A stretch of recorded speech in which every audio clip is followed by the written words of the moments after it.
దేవునికి స్తోత్రం. ప్రియమైన సహోదర సహోదరులకు శుభాభివందనములు. ఈరోజు దేని వాగ్దానం కీర్తన 34 నేను యెహోవా యొద్ద విచారణ చేయగా ఆయన నాకు ఉత్తరం ఇచ్చను. నాకు కలిగిన భయములన్నిటిలో నుండి ఆయన నన్ను తప్పించను.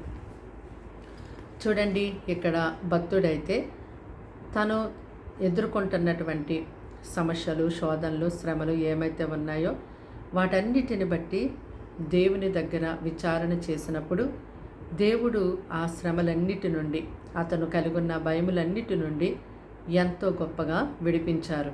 అలాగుననే ఇది మీరు ఏ విషయంలో అయితే ఎటూ తోచలేని పరిస్థితిలో సతమతమవుతూ ఉన్నారో, మీరు కలిగినటువంటి ఇబ్బందులు, ప్రతికూల పరిస్థితులు ఏమైతే ఉన్నాయో వాటన్నిటిని బట్టి దేవుని దగ్గర విచారణ చేయండి.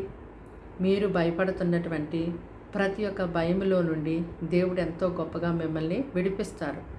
మరి ఏది ఎలా డెసిషన్ తీసుకోవాలి, ఇది ఎలా జరుగుతుంది, ఆ పని ఎలా చేయాలి, నాకేమీ అర్థం కావట్లేదు అని మీరు ఎంతో భయంతో, ఎంతో బాధతో జీవిస్తూ ఉండొచ్చు. కానీ దేవుడు వాగ్దానం చేస్తున్నారు కదా, మీరు కలిగి ఉన్నటువంటి ఆ యొక్క భయములు అంటే ఆ యొక్క శ్రమలు, సమస్యలు, ఇబ్బందులు, అర్థం కాని పరిస్థితులు ఏమైతే ఉన్నాయో వాటన్నిటినీ దేవుని దగ్గర విచారణ చేసినప్పుడు మిమ్మల్ని దేవుడు ఎంతో గొప్పగా వాటన్నిటి నుంచి విడిపిస్తారు. మీకు చక్కటి ఆలోచనను ఆయన అనుగ్రహిస్తారు, చక్కటి తలంపునను పుట్టిస్తారు. ఆయన తన యొక్క ఉపదేశమును మీకు చేసి ఆ పరిస్థితులన్నిటి నుంచి మిమ్మల్ని తప్పిస్తారు. ప్రార్థన.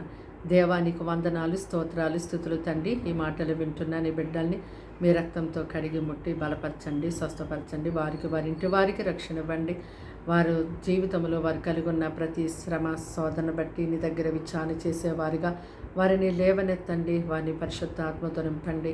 వారి కుటుంబాన్ని గొప్పగా పోషించండి. ఎటువంటి ఇబ్బందులు ఉన్నప్పటికీ తండ్రి నువ్వు విడిపించగల దేవుడు తండ్రి. వారు నమ్ముటకు, నీ యందు నిల్చుండటకు, ఎందు విశ్వాసముంచుటకు సహాయం చేయమని, ఈ దినమంతా వారికి తోడయుండి కాపాడమని, అయ్యా వారి నీ తట్టు తిరిగి వేటినైతే అడుగుచున్నారో అయా తండ్రి వాటినెల్లా వారికి అనుగ్రహించి వారిని ఆశీర్వదించమని యేసుక్రీస్తు నామములో ప్రార్థన సమర్పించి వేడుకుంటున్నాం తండ్రి. ఆమేన్.